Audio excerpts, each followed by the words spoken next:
Star জলসার জনপ্রিয় তোমাদের রানী ধারাবাহিকের মাধ্যমে টেলিভিশনে ডেবিউ করেছেন নবাগতা অভিকা মালাকার, আর মন জয় করেছেন দর্শকদের। বিশেষ করে রানী দুর্জয় জুটি দর্শকদের অত্যন্ত প্রিয় থেকেছে।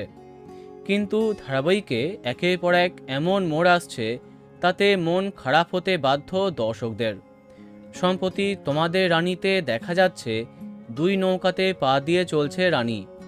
পরীক্ষা, বাচ্চার দেখাশোনা সবটাই রানী সামলাচ্ছে, কিন্তু তাকে বিপদে ফেলবার লোকের সংখ্যাও কম নয়।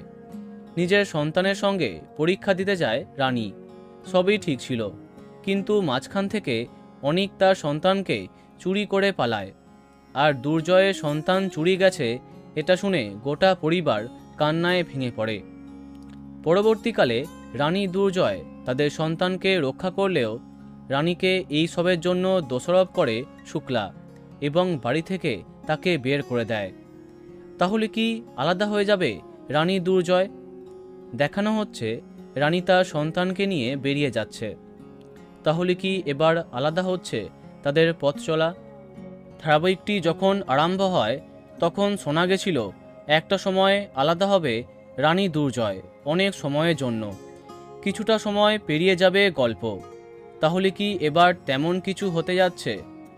সেটা জানার জন্য আমাদের একদিনও মিস করলে চলবে না তোমাদের রানী।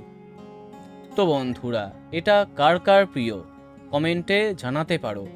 ভিডিওটি লাইক এবং শেয়ার করো। এই রকম আরও অনেক ভিডিও পেতে সাবস্ক্রাইব কারেন্ট পজ।